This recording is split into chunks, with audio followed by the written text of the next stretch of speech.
Un beau sourire. Alors, bonjour, Madame Simard. Bonjour.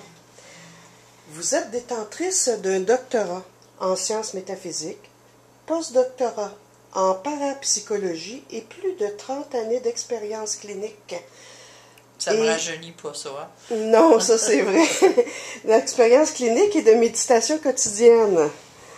Vous êtes aussi auteur de plusieurs livres, dont une traduction métaphysique de l'Évangile de Matthieu, édition Québécois.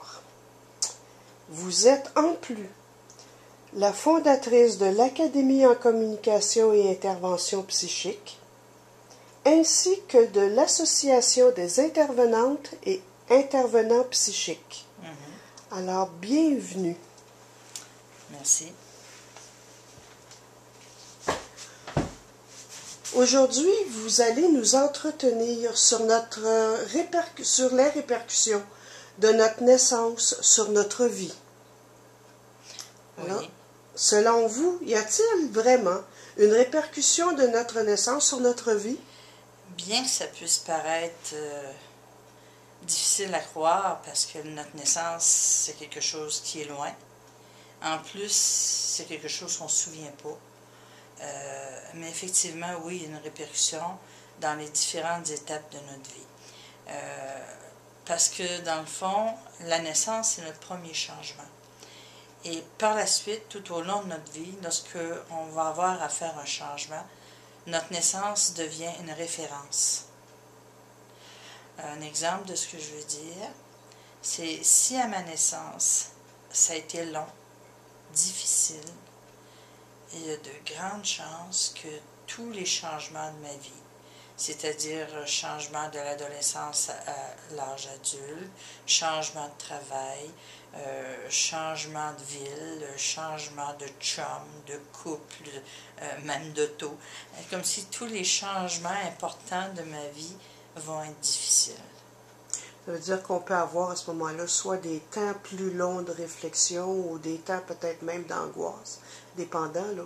Indépendamment de comment c'est vécu la grossesse et la naissance, effectivement, vous avez raison. Et si, durant toute la naissance, ma mère a vécu beaucoup d'angoisse pour X raisons, est-ce que ça a des répercussions aussi en lien avec la naissance?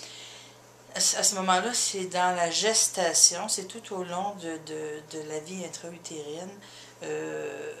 L'enfant a vécu dans un climat d'anxiété ou d'angoisse, et il est fort à parier que tout au long, les périodes qui sont avant les grands changements vont être des périodes qui vont être vécues dans des situations d'angoisse, alors qu'à l'inverse, certaines personnes, la gestation s'est bien fait, et même à l'époque où on endormait, on chloroformait beaucoup les femmes, le bébé était lui aussi chloroformé, et c'est comme si la naissance se faisait endormie, et il y a différentes personnes qui sont comme endormies dans les grandes transformations de leur vie, comme si elles ne voient pas vraiment les enjeux, ou elles sont plus ou moins présentes, et après coup, elles réalisent qu'il s'est passé quelque chose, elles ne l'ont pas vu venir, tout comme une cliente qui, sa mère, elle a été seule lors de l'accouchement, le médecin n'était pas arrivé, et dans toutes les grandes périodes, des grands bouleversements, les grands changements de sa vie,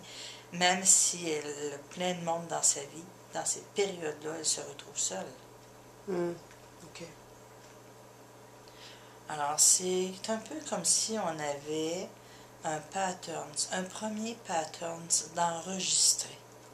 Et par la suite, lorsqu'arrive une période de changement, le cerveau va voir en référence qu'est-ce qu'il y a comme patterns, et il reproduit le pattern qu'il a déjà.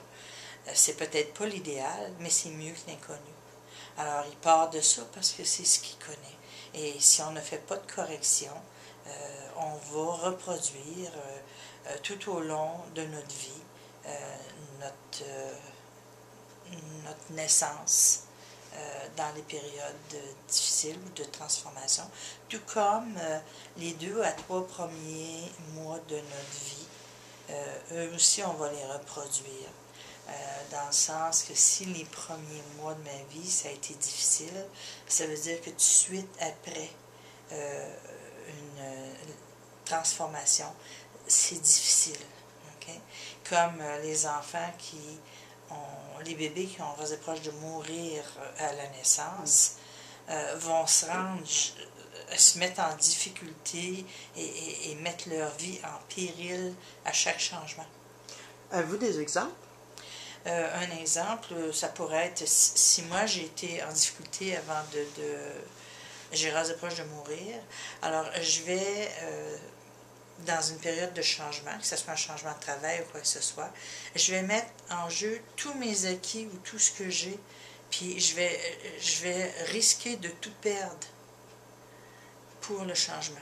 Sans m'en rendre compte, je vais me mettre dans des situations qui vont être difficiles.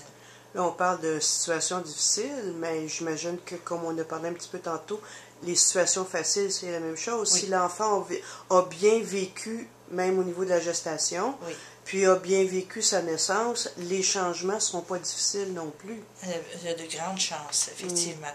Tout comme, je me souviens d'un entrepreneur que chez eux, ils étaient tellement pauvres qu'il n'y avait même pas une bouteille de lait, puis une suce adaptée à lui. On avait pris une bouteille de coke, puis on avait mis une suce après. Et cet entrepreneur-là, malgré qu'il fait de grands chiffres d'affaires, il lui en reste jamais. Quand il a fini de payer tout son monde. Alors, c'est pour vous dire qu'on reproduit des choses tant qu'on ne les corrige pas. Alors, quand on parle de corriger, on parle à ce moment-là d'aller soit en intervention psychique pour aider à corriger au niveau de la psyché pour pouvoir mieux se vivre par la suite. Oui, oui, aller changer les patterns à l'intérieur.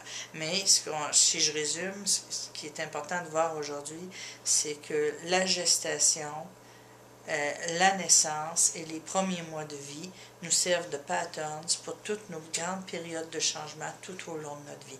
Alors, en réponse à votre question tout à l'heure, oui, effectivement, il y a des répercussions tout au long de notre vie. Alors, merci beaucoup et ce sera sûrement pour une prochaine fois, une prochaine rencontre. Merci beaucoup. Merci de votre disponibilité.